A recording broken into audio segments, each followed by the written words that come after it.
Olá, senhoras e senhores, está começando agora mais uma edição do podcast, nosso espaço para discutir as principais questões e tendências da suinocultura no Brasil e no mundo. E no programa de hoje eu tenho a honra de receber aqui o médico veterinário Danilo Rocha, da equipe de serviços técnicos da Grosseries Peak, para falarmos sobre um tema bastante atual, mortalidade de fêmeas suínas. O que devemos saber sobre esse assunto? Olá, Danilo, muito obrigado por atender nosso convite. Olá, Rodolfo, é um prazer estar aqui. Danilo, nos últimos 10 anos tem se observado um aumento na mortalidade de fêmeas. Isso acontece em todas as grandes regiões produtoras de suínos. Em linhas gerais, o que explica esse fenômeno? Rodolfo, antes de iniciar a resposta, eu gostaria também de destacar que no mundo inteiro também observou-se uma melhora significativa do desempenho produtivo dos animais ao longo das décadas, seja em número de leitões nascidos vivos, granjas hoje com mais de 36 desmamados fêmea ano, taxa de crescimento, conversão alimentar. E sim, o tema mortalidade de fêmeas é um assunto importante em todo o mundo.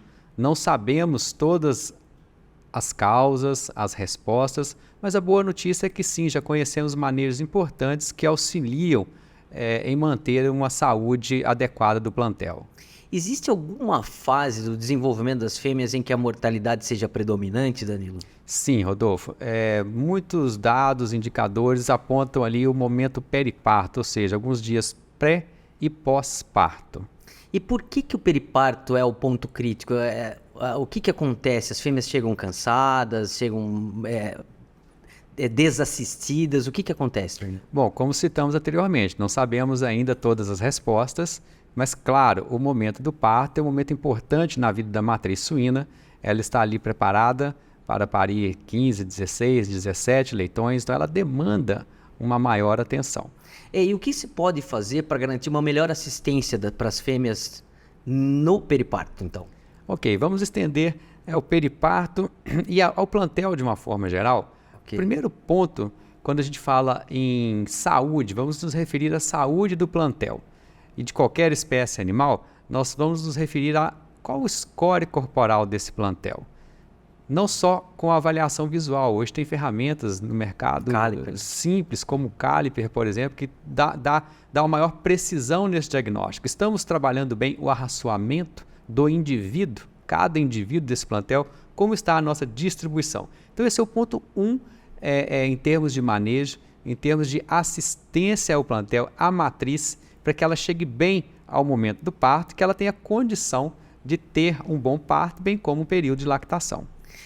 Você falou que as fêmeas estão muito mais produtivas e realmente estão. Um ponto que me parece importante é a atenção que se dá a essas fêmeas. E aqui eu me refiro à inspeção diária, que é esse manejo rotineiro de você aferir se os animais estão se alimentando, se estão ingerindo água, se eles estão se movimentando, se eles estão bem medicados, se eles estão em conforto térmico.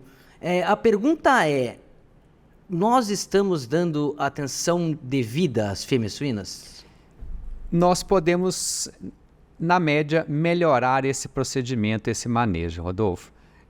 Citei a condição do score corporal e todo mundo se refere à inspeção diária como o segundo ponto de maior impacto na redução da taxa de mortalidade. Primeiro score, segundo... Depois a inspeção diária. Okay. Vamos imaginar, em especial, granjas maiores, estamos falando de granjas de 3.000 a 10.000 matrizes, a inspeção diária do indivíduo, ela é sim, a avaliação clínica, ela é simples, mas a avaliação clínica diária de 10.000 indivíduos, 7 dias da semana, ele tem uma estratégia para ser realizado. E não há dúvida que esse procedimento tem um impacto muito importante.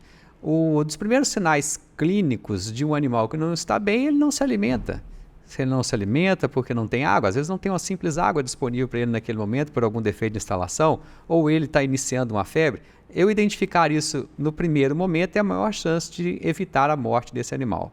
E não é incomum também, Danilo, você ver assim, que manejos básicos, como você aferir, você controlar a temperatura da fêmea nos 3 dias pós-parto, muitas vezes é negligenciado, né?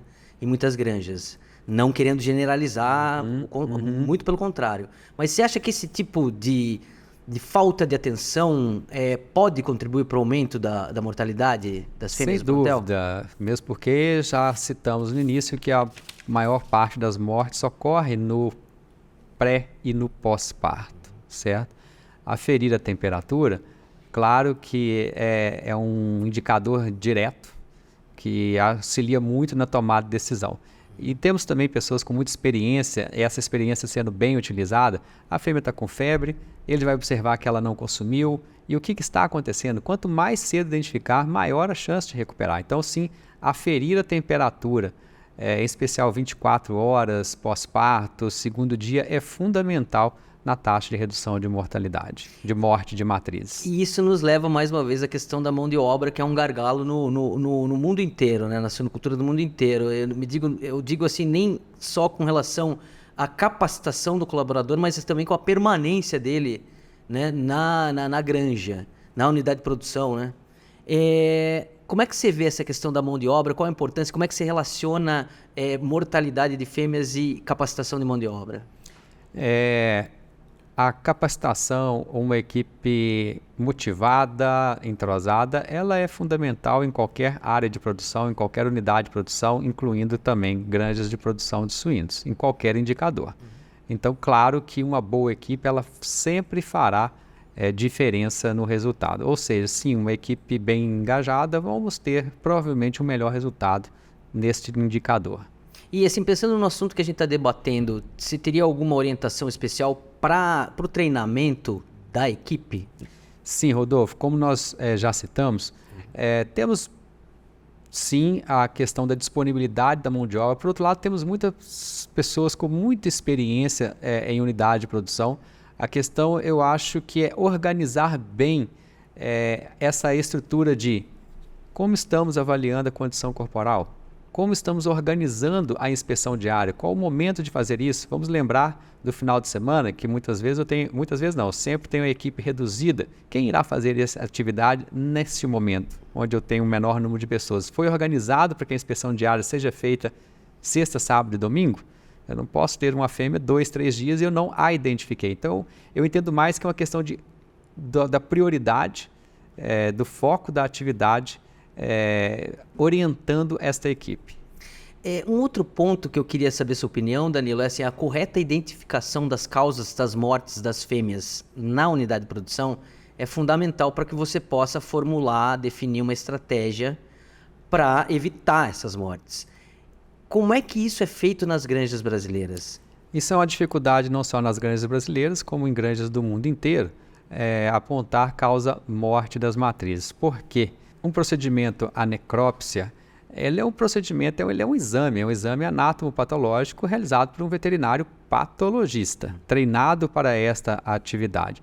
É incomum ter a presença desse profissional em granjas do mundo inteiro. Então, essa é uma dificuldade do apontamento da causa correta da morte dessa matriz, o que torna-se um problema, uma dificuldade num diagnóstico da situação.